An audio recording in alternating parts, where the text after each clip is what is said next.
Bismillahirrahmanirrahim. Alhamdulillahirabbil alamin.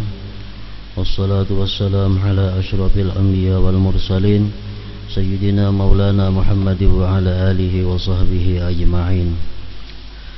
Qala al-musannif al-imam al-habib al-allamah Ahmad bin Zain bin Alawi al-Habsyi rahimahullah wa nafa'ana bi ulumihi wa'lam bi annaka an qaribin mayyitun fadhkur mamataka wakhsha su'al masra'i fihi al-i'lam bi istish'ari qurbil maut wal irsyadu ila dhalikal amri bi dhikril maut wa tadhakkurihi wal fikri fihi wal khawfi min su'i masra'ihi wa hujumi maniyatihi wa bi 'adamil ghaflati 'an dhalik yasta'iddu lahu bit taubatin nasuh wa dawamil khusyu' ila Allah بكثرة الأعمال الصالحة ومجانبة الكسل والإبترار والبطالة والتعويل على أمر العاجلة الفانية.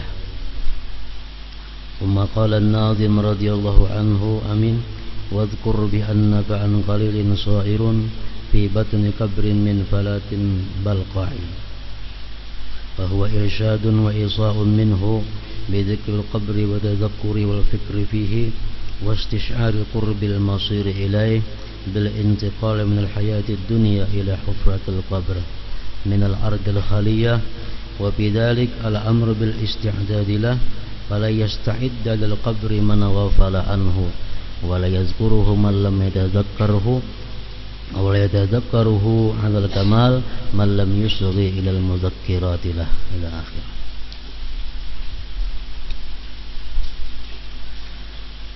Makna daripada kalam Al-Habib Al-Imam Ahmad bin Zain bin Alawi Al-Habsyi rahimahullah nafa'ana bi'ulumi. Maut wa'lam bi annaka kan an qaribin mayyitun fadhkur mamataka wakhsha su'al masra'i.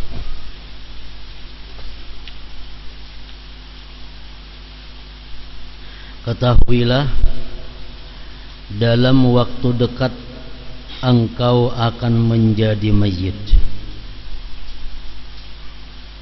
maka ingatlah kematianmu dan takutlah akan kematian yang buruk. Artinya takutlah kematian yang buruk itu maksudnya su'ul khatimah.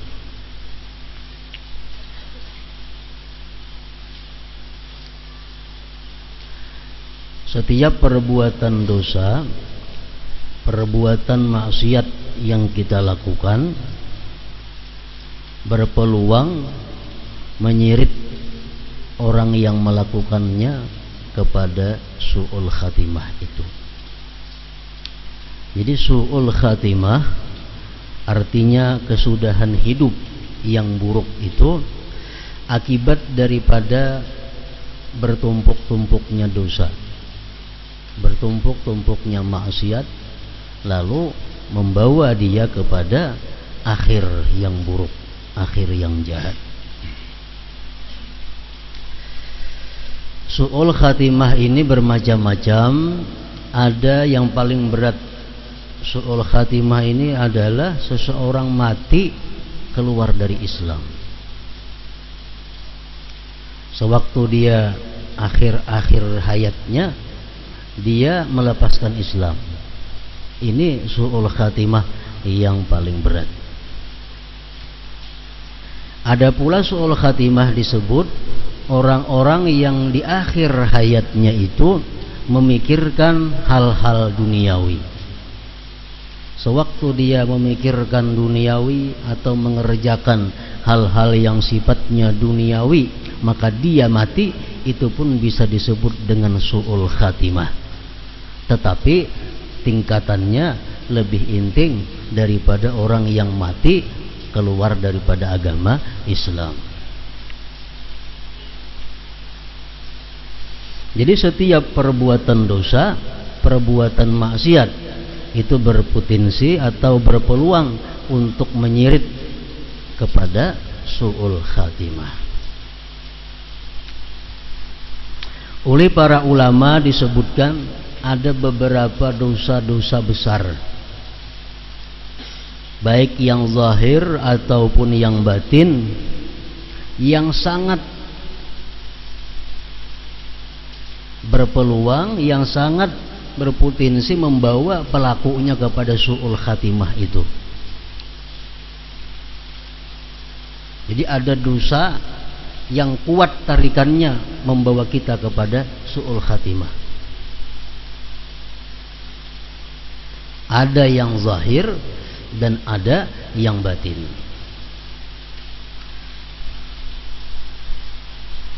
Yang pertama mereka menyebutkan adalah dosa yang bisa membawa kita kepada su'ul khatimah itu adalah pertama tarkus salah, meninggalkan sembahyang.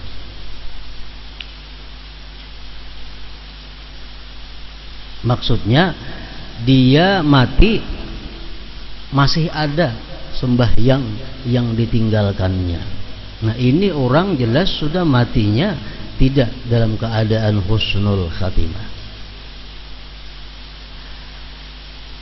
Sebabnya sembahyang itu adalah tiang agama. Apabila tiang ini kada tegak, maka yang lainnya pun kada bisa tegak. Nah, orang yang meninggalkan sembahyang fardu dengan sengaja, maka segala amal kebaikannya ditolak oleh Allah.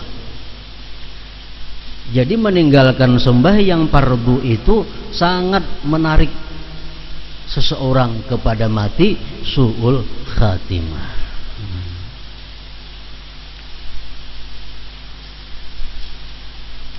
Yang kedua, man'uz zakah, mencegah zakat.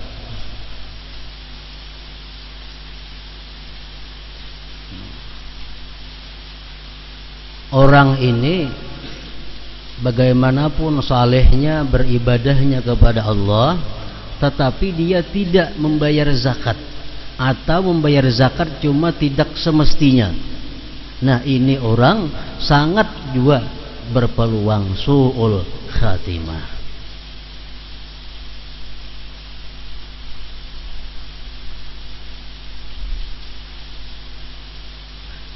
Disebutkan dalam satu kisah hikayat pada masa Syekh Abu Yusuf Muhammad Al-Firyabi.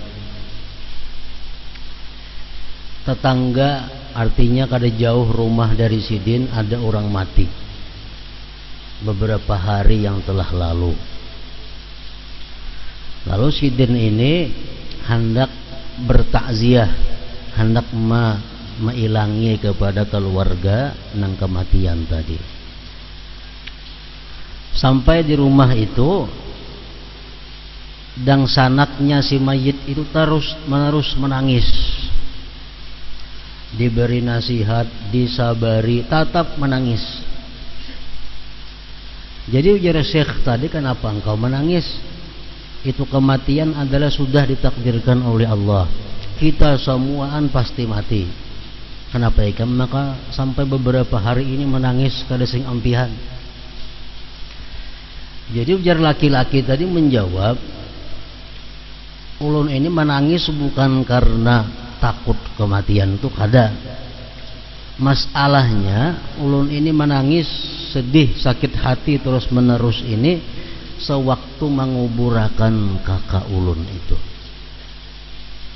Sewaktu mengubur kakak itu, orang bulikan, ulun tinggal dikubur membaca akan sesuatu daripada Quran. Nah, begitu membaca ulun mendengar, waktu membaca Quran itu ulun mendengar ada teriakan di dalam kubur ini minta tolong. Dalam kubur kakak ulun itu ada teriakan, tolong, tolong, keluarkan aku dari tempat ini. Jadi ujarnya begitu aku mendengar teriakan itu, langsung aku berpikir hendak membongkar kubur itu. Kubongkar kubur tadi lawan tangan aja, nah kukut. Begitu beberapa kukutan, tangan tak umpat hangit. mengeluarkan laki-laki di tangannya, nah lagi tangan ulun hangit karena membongkar, belum sampai ke bawah lagi, ini beberapa kali bongkaran. Jadi kenapa garang ujar Syekh tadi, maka demikian halnya. Nah kakak ulun tuh orangnya orang penyembahyang, orang beribadat, cuma dalam hal berzakat sidin itu kada biris. Nah jadi di sini jelas menunjukkan bahwa orang yang tidak berzakat atau berzakat namun kada sesuai dengan aturannya itu sangat membawa dia kepada su'ul khatimah, man'uz zakat.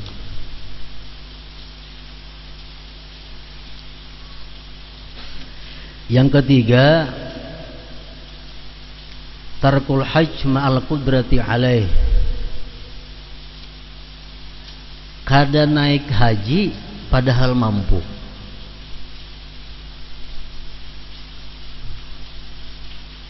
Kada naik haji padahal mampu. Ini kalaunya mati, nah matinya su'ul khatimah. Hadis Rasulullah mengatakan, man malaka zadan wa rahilatan thumma lam yahujja fala alaihi ayyamuta yahudiyan aw nasraniya. Orang yang mampu naik haji tapi dia tidak naik haji, maka tidak mengapa dia mati dalam keadaan agama Yahudi atau agama Nasrani.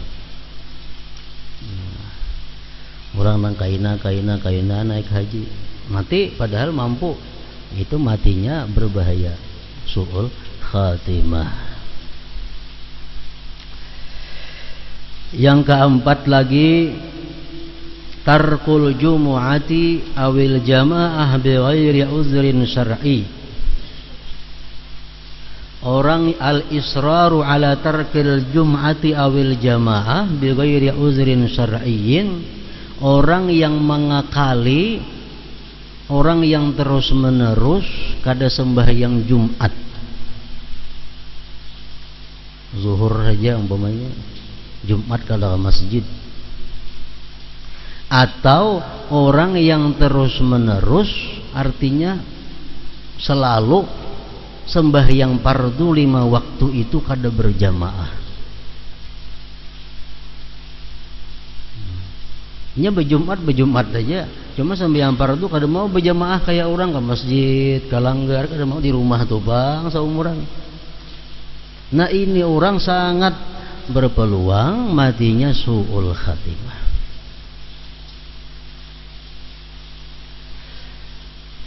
Ibnu Mas'ud mengatakan daripada Rasulullah, man sarrahu ayyalqallah ghadan muslima falyuhafiz ala hadhihi salawat haitsu yunada bihinna.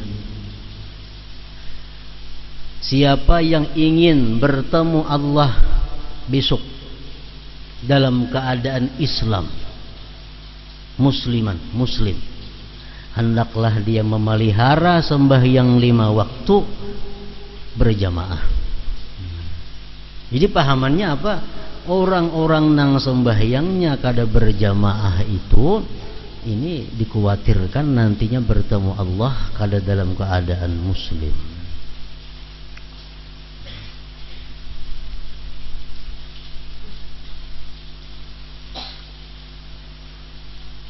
Nah, ada hadis Rasulullah yang mengatakan Allah menjamin selamat, Allah menjamin lulus liwat pada siratal mustaqim orang-orang yang menjadikan masjid itu rumahnya. Artinya apa? Orang yang selalu sembahyang berjamaah itu dijamin oleh Allah lulus di siratal mustaqim, artinya kada gugur. Nah kalau kita perhatikan itu hadis dengan keadaan kita, banyak nang gugur pada nang lulus. Nah, kita melihat di kampung umpamanya, di kampung tuh ada umpamanya 50 kakak. 50 kakak tuh 50 kepala keluarga. Di situ ada musala, ada langgar. Paling-paling nang turun kada sampai separuh. Bisa kosong. juhurnya, asarnya kadilang berjamaahnya di hutan orangnya, sibuk dengan pekerjaannya. Berarti menunjukkan apa? Bahwa di Siratal Mustaqim itu banyak nang gugur. Orang-orang yang aktif sembahyang berjamaah itu dijamin oleh Allah lulus di Siratal Mustaqim.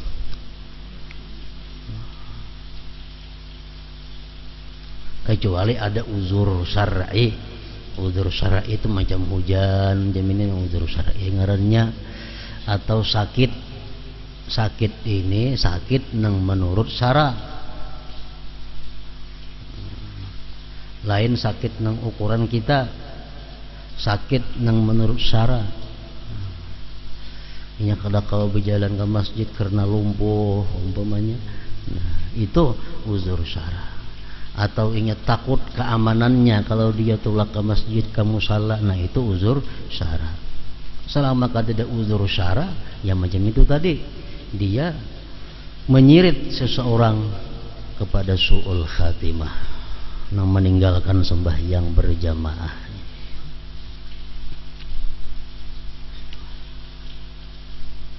Hanya ada hadis Rasulullah, orang yang selalu sembahyang berjamaah itu artinya orang-orang yang bulang-bulik masjid itu, jar Nabi, saksikan, pastikan bahwa dia orang yang beriman.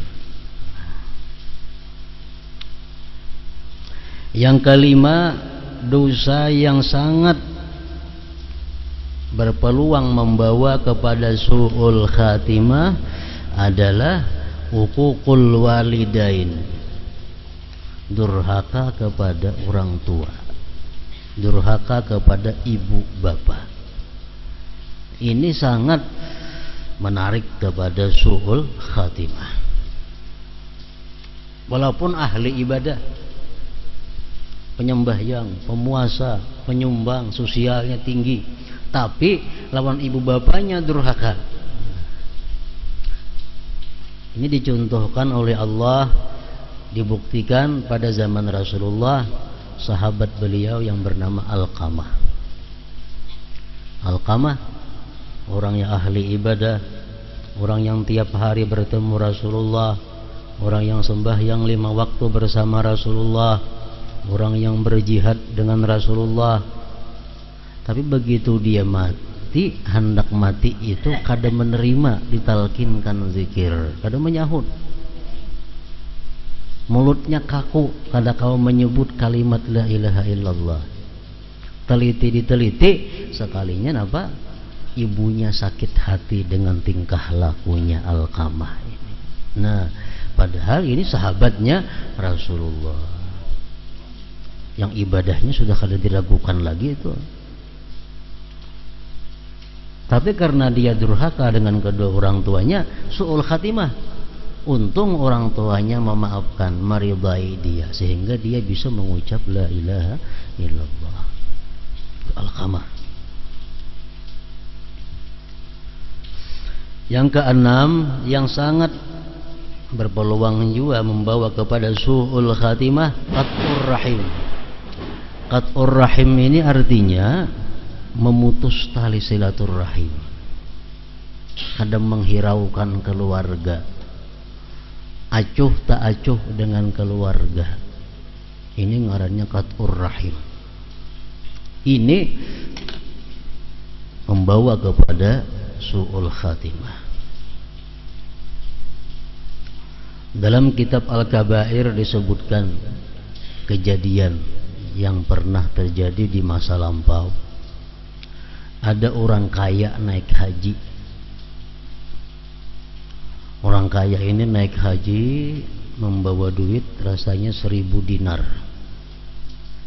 Banyak benar duitnya 1000 dinar ini tuh. 1 dinar tuh kita anggap umpamanya 3 gram. 3 gram berapa wah ini? Kita anggap 500.000. 500.000 kali 1000 berapa?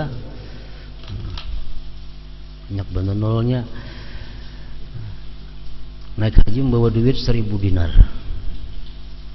Begitu hendak wukuf di Arafah, orang kaya ini kebingungan kemana mandak duit nih. Saran orang tuh ada di situ orang yang ahli ibadah, orang yang saleh, ikam titipakan wadah sidin duit itu, titipakan wadah sidin duit itu ikam ayo tulak ke Arafah untuk wukuf. Alhasil datangi orang yang ahli ibadah tadi, datangi orang yang saleh tadi, nah umpat andak duit, ulun hendak wukuf ke Arafah, hendak titip duit di situ, berangkat ke Arafah. Begitu sampai di Arafah, selesai menunaikan ibadah haji, datangi ke rumah orang nang ahli ibadah nang saleh tadi, hendak mengambil duit, sekalinya mati orangnya mati. Takutnya nang bini na anak, adakah sirin bapak ada di mana manakakan duit 1000 dinar kada nang tahunya. Di mana mandak duitnya? Minta saran kepada tuan guru di Makkah waktu itu. Ujar tuan guru itu menyebutkan, ikam coba datangi sumur Zam-Zam. Ikam datangi sumur Zam-Zam, lihat sumur Zam-Zam, ikam panggil rohnya. Siapa? Orang saleh itu ngarannya panggil. Karena munnya ada menjawab, takuni di mana? Ikam mandak duit nang 1000 dinaran itu. Tolak ke Zam-Zam. Tengah malam sampai di Zam-Zam itu, dia menyeru, wahai Fulan bin Fulan, di mana mandak duitku nang 1000 dinar? Kata dia sahutan. Kata dia menyahut. Nah. Esok hari datangnya kepada tuan guru nang menyaranakan tadi. Sudah malam tadi ulun datangi ke sumur Zam-Zam, kata dia menyahut. Nah. Ujar tuan guru tadi, innalillahi wa inna ilaihi rajiun. Berarti itu orang kada baik ngarannya. Jakanya orang baik menyahut di situ, di Kiau. Kalau kayak itu ikam coba datang ke negeri Yaman. Jauh Yaman itu pada Makkah.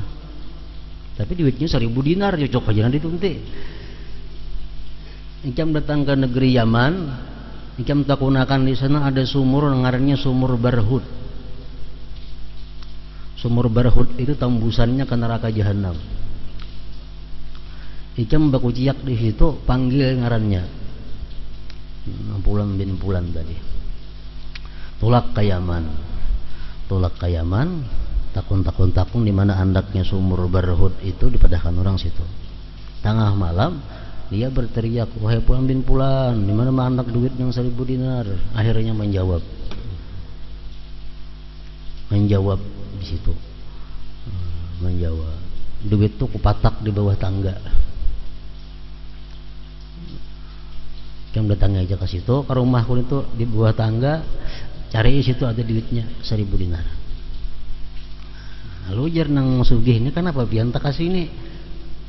Tak Yaman sini jauhnya.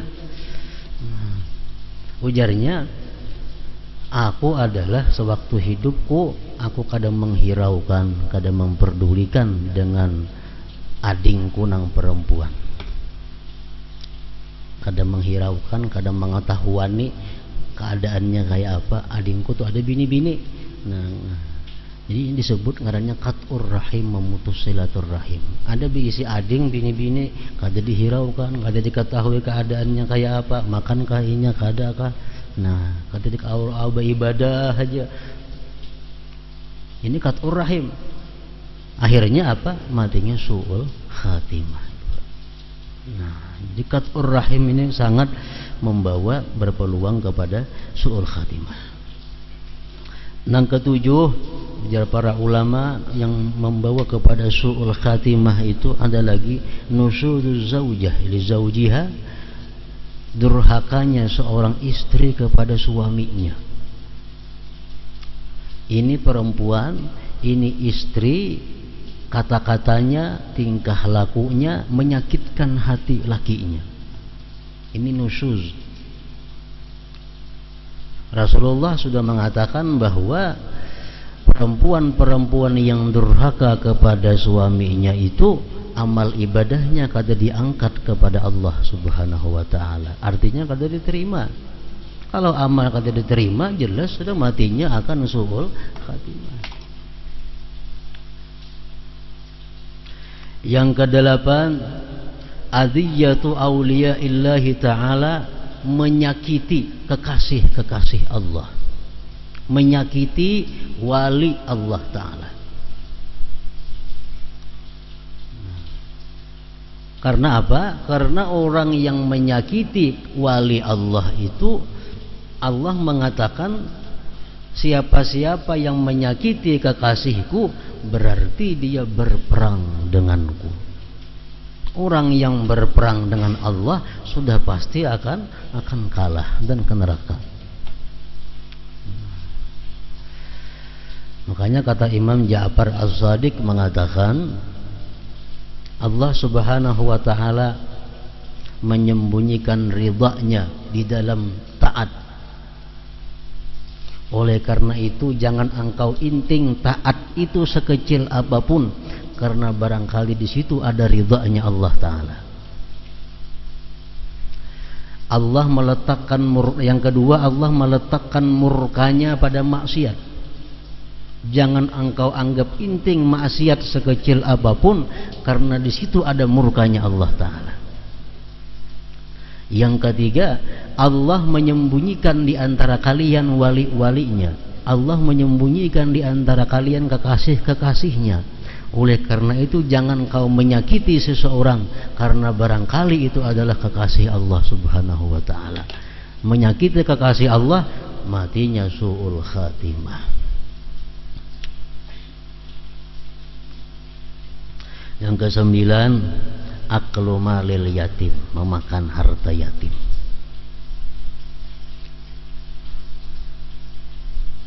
Al-Quran sudah mengatakan orang yang makan harta yatim itu makan api sebenarnya. Maksudnya makan harta yatim ini kada boleh memakan secara berlebih-lebihan. Kalau kita memakan harta yatim dengan ma'ruf itu boleh aja. Maksudnya apa? Kita bisa maharagu yatim. Sedangkan yatim ini dia punya harta benda. Kita maharagu, kita memasakakannya, kita mengatur segala-galanya. Kita kada kaubar lagi berusaha karena urusan si yatim ini. Sedangkan kita kada punya harta, kada punya duit. Nah, boleh kita mengambil harta yatim untuk sekedar keperluan kita. Nah, itu boleh. Nah, kada boleh itu mengambil harta yatim berlebih-lebihan daripada yang sewajarnya. Yang ke-10, zina. Orang yang zina, melakukan zina, kada tubat, kada betubat.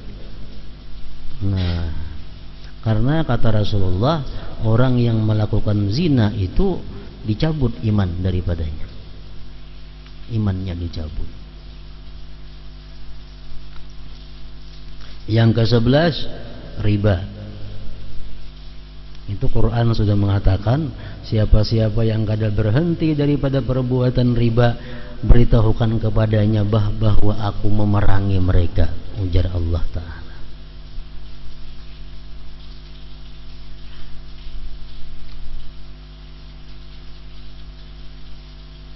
Bersangkut paut lawan riba, artinya melakukan riba, pernah melakukan riba tapi kada tubat, walaupun wah ini sudah ampih tapi kada tubat, ini bisa membawa kepada su'ul khatimah. Apalagi parahatan riba mati maginnya.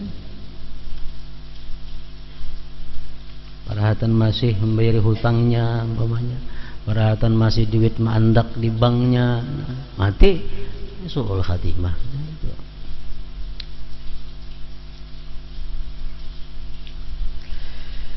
Yang ke-12, idmanul khamar, orang yang suka minum arak. Suka minum arak. Rasulullah mengatakan orang yang seteguk minum arak 40 hari amalnya ditolak. Sahirupan aja sebutul berapa hirup.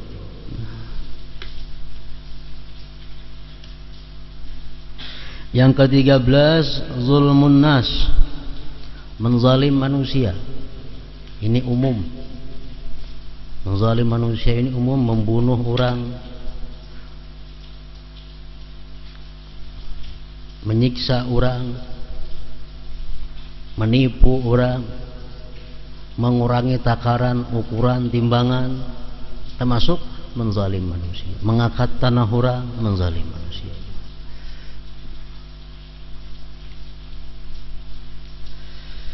Yang ke-14 al-ghulul, memakan duit negara. Artinya bahasa wahini korupsi. Harta negara mestinya untuk dibagi-bagi kepada orang banyak, nah diambil, itu ngarannya adalah ghulul. Ini kan neraka.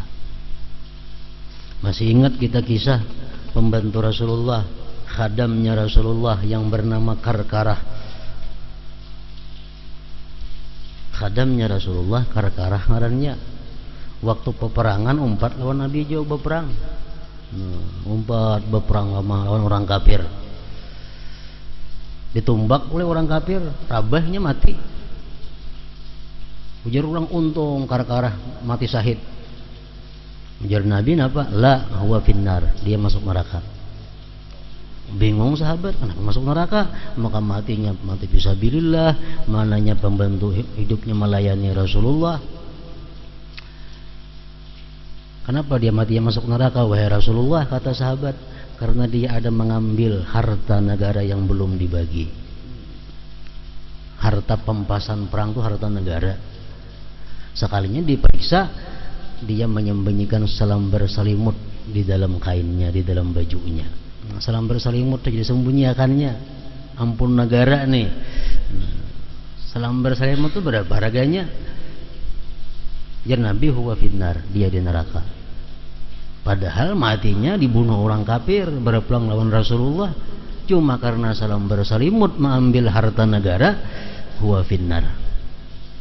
Apalagi sebuah sepeda motor, bayangkan sembahyang sudah kada kakaruan, beribadah kada karuan, korupsinya luar biasa. Nah itu su'ul khatimah. Yang ke-15 al-idrar bil wasiyah. Dia berwasiat memudaratkan orang lain. Dia punya wasiat, tapi wasiatnya ini adalah mudarat jadinya orang lain. Ujar Rasulullah dalam satu hadis, ada seorang perempuan dan seorang laki-laki yang beribadah penuh 60 tahun. Tapi karena dia begitu hendak mati, dia berwasiat dengan wasiat yang memudaratkan orang lain, akhirnya dia masuk neraka. Al-idrar bil wasiyah. Contohnya apa idrar bil wasiyah ini? Nah, contohnya oleh ulama ahli hadis dicontohkan di situ adalah mencegah ahli waris daripada warisan. Wasiat lana, tuh si anu tuh kan mati jangan diberi, ini sudah tuhuk menghabiskan hartaku. Nah, ada boleh itu. Kalau kita macam itu soal khatimah matinya. Umpam si anak misal 5, nang panuhanya ini bilang menghabiskan terus ke harta. Tidak motor jualnya, motor sandakannya, kabun habis jualinya.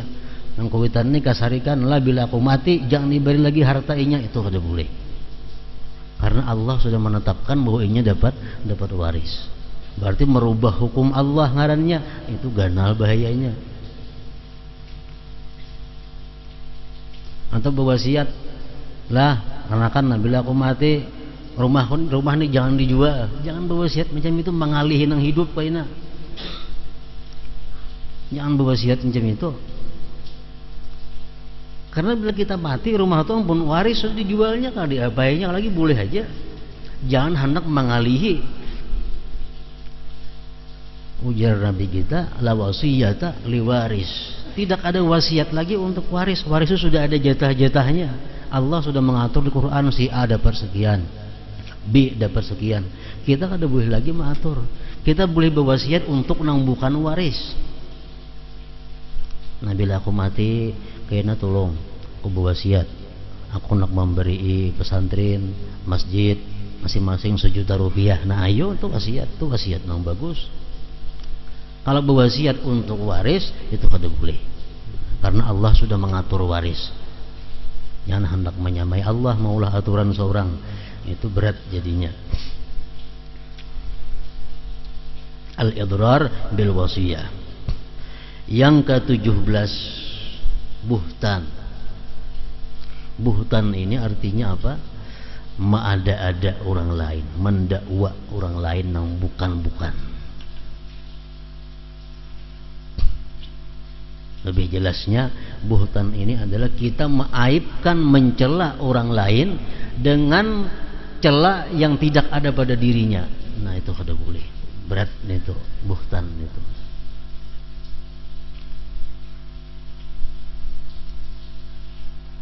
Kamu jangan bakawan si anu, itu orangnya maling, padahalnya kan ada maling. Nah, itu buhtan.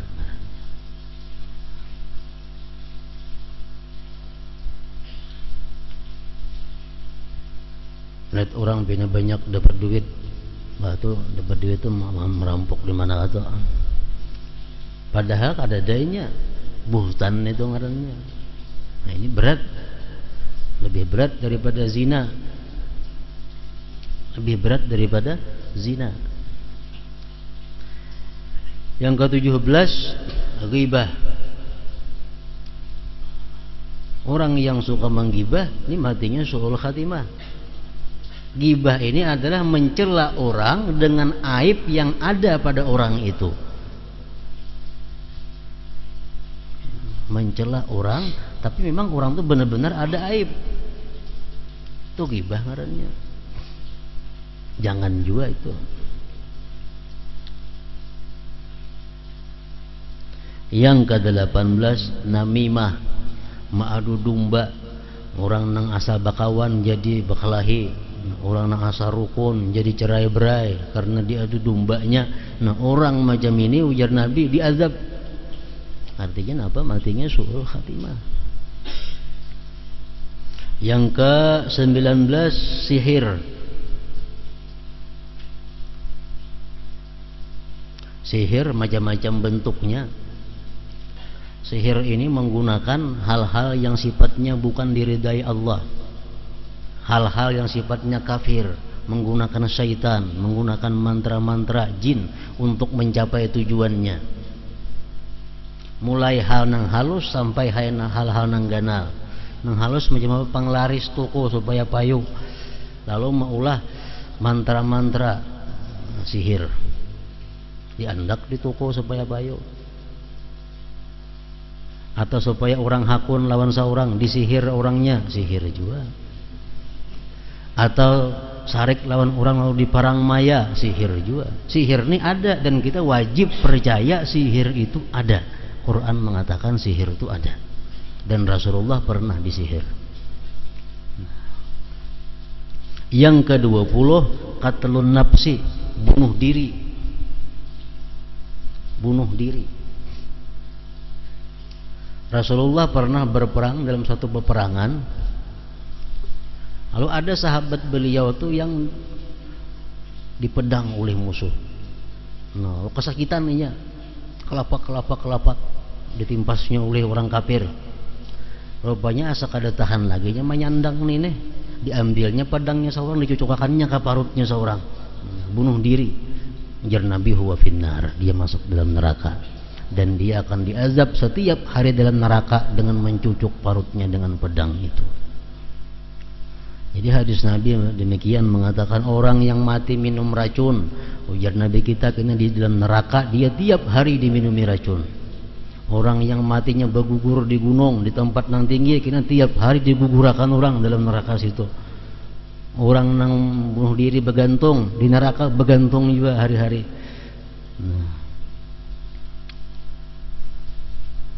Man qatala nafsahu bi syai'in udziba bihi yaumal qiyamah. Siapa yang bunuh diri dengan sesuatu, nanti dia di akhirat diazab dengan sesuatu itu.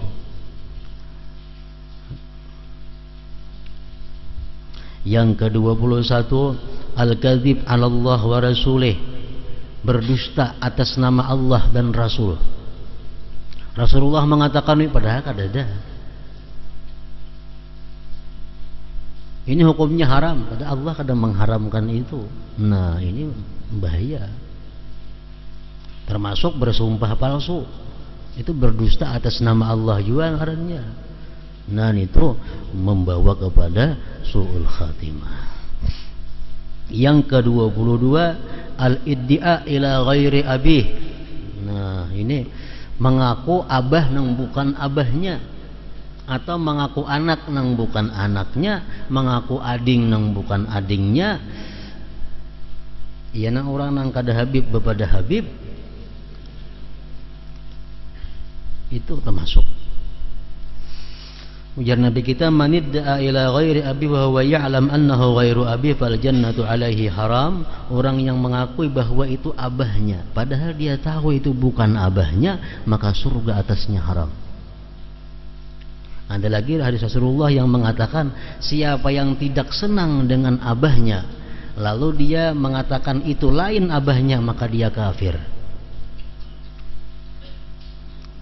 Kada hakun babin lawan abah seorang, kada hakun karena abah mungkin hina, karena abah mungkin orang rendahan, lalu siapa bin abah angkat diulah bin.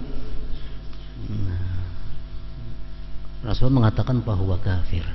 Nah jadi ini termasuk nang mengakibatkan seseorang itu su'ul khatimah. Nah itu nang zahir. Pokoknya setiap dosa bila kita kada tobat itu membawa kepada su'ul khatimah, terutama dosa-dosa besar nang disebutkan tadi. Nang zahir. Nang batin pertama riya.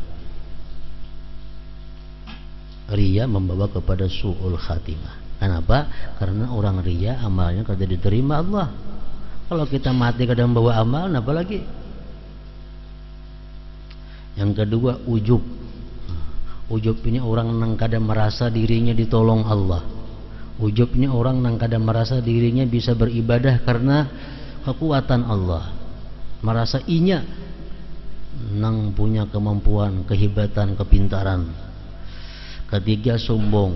Hadis Nabi sudah mengatakan kada masuk surga orang yang seberat semut, umpamanya daripada kesombongan. Yang keempat, yang bisa su'ul khatimah itu tasdiqul kahin, percaya lawan dukun.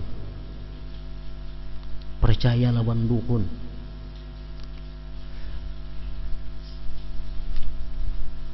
Rasulullah mengatakan siapa yang percaya dengan dukun berarti dia berlepas daripada aku, kata Rasulullah.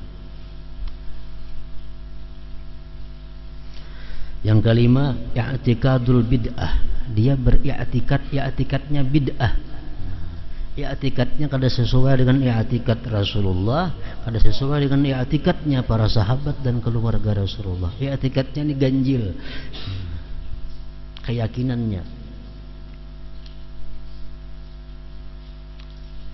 Umpamanya dia mengiktikadkan bahwa Allah Ta'ala itu berada di atas langit. Nah itu i'tikad bid'ah.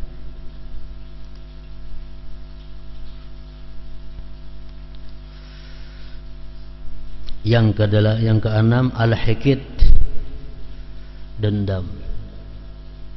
Artinya ada menyimpan kebencian kepada seseorang. Jangan Nabi kita al-mu'min laisa bihaqud, orang beriman itu tidak pendendam.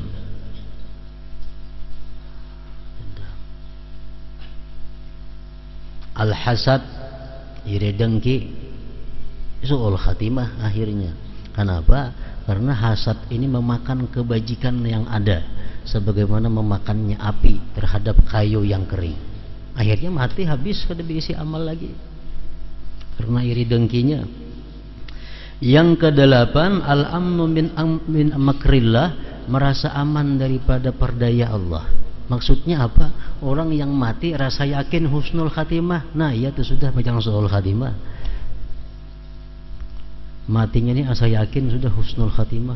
Nah, aku mati ini aman aja, insyaallah husnul khatimah. Nah asa yakin walaupun baik insyaallah, ada boleh, tetap kita mesti ragu-ragu, mesti takut tentang akhir daripada hayat itu. Kalau kita merasa sudah husnul khatimah, wah ya sudah tuh su'ul khatimah jadinya.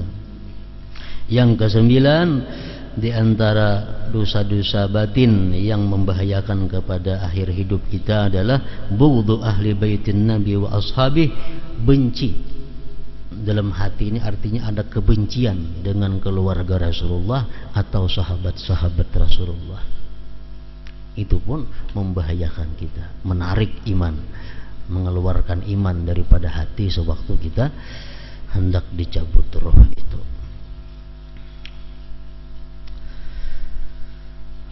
Nah, bait syair ini menegaskan bahwa maut itu dekat. Agar dapat merasakan betapa dekatnya maut dengan diri kita, maka kita harus berusaha mengingat, merenungkan dan memikirkan maut, serta merasa takut akan kematian yang buruk atau datang secara tiba-tiba. Janganlah kita lalai, tetapi hendaknya kita berusaha menghadapi maut dengan tobat yang tulus. Banyak melakukan amal saleh, rajin beribadah, tidak tertipu oleh dunia, dan tidak menjadikannya sebagai tujuan utama dunia itu.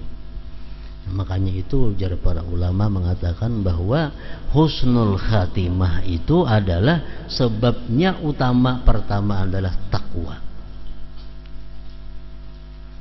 Kalau kita takwa, kita berpeluang mati husnul khatimah. Takwa nomor pertama. Diperkuat lagi dengan tajdidut taubah, selalu memperbaharui tobat. Tobat, ada dosa tobat, ada dosa tobat, itu berpeluang husnul khatimah. Al-iktsar min qauli la ilaha illallah wassalah ala rasulillah, memperbanyak la ilaha illallah, memperbanyak salawat, itu dorongan juga kepada husnul khatimah. Yang keempat, hubbus salihin, cinta, suka kepada orang-orang yang saleh, cinta kepada orang-orang yang takwa. Itu bisa membawa kita kepada husnul khatimah. Ada sebagian ulama yang mengatakan bahwa siapa-siapa yang tahu, ini bukan hadis tapi perkataan ulama, siapa-siapa yang tahu ngaran Nabi Khidir, mbah itu ngaran kunyahnya, ngaran abahnya, lawan galarnya, maka itu bisa membawa kepada mati husnul khatimah. Khidir itu galar, Khidir, kha-nya kha betitik, bad ra Khidir, nah, itu gelar. Kalau kunyahnya, kunyah sidin itu Abul Abbas, Abul Abbas. Ya Rasulullah kan Abul Qasim, kalau Khidir Abul Abbas. Kalau ngaran sidin bal ya, ba la, ba lam ya alif, bal ya.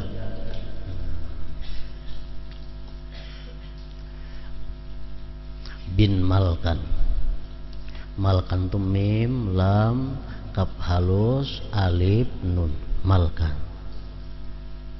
Nah, kita tahu Nabi Khidir itu ngarannya ini, ngaran Abah Sidin ini, ngaran anak Sidin ini, Abbas tadi. Nah, dia dipanggil Abul Abbas, abahnya Abbas. Itu termasuk dalam ruang lingkup hubbus salihin juga, cinta kepada orang saleh, membawa kepada husnul khatimah tadi.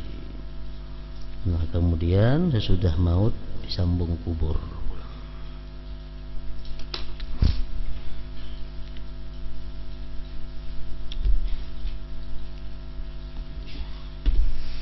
Dalam zikri fa'alam annahu la ilaha illallah Muhammadur Rasulullah, la ilaha illallah Muhammadur Rasulullah, la ilaha illallah Muhammadur Rasulullah, la ilaha illallah, la ilaha illallah, la ilaha illallah, la ilaha illallah, la ilaha illallah, الله الله الله الله الله الله الله الله هو الله الله الله الله الله الله الله الله الله الله الله الله الله الله الله الله لا إله إلا الله محمد رسول الله لا إله إلا الله محمد رسول الله لا إله إلا الله محمد رسول الله لا إله إلا الله الفاتحة.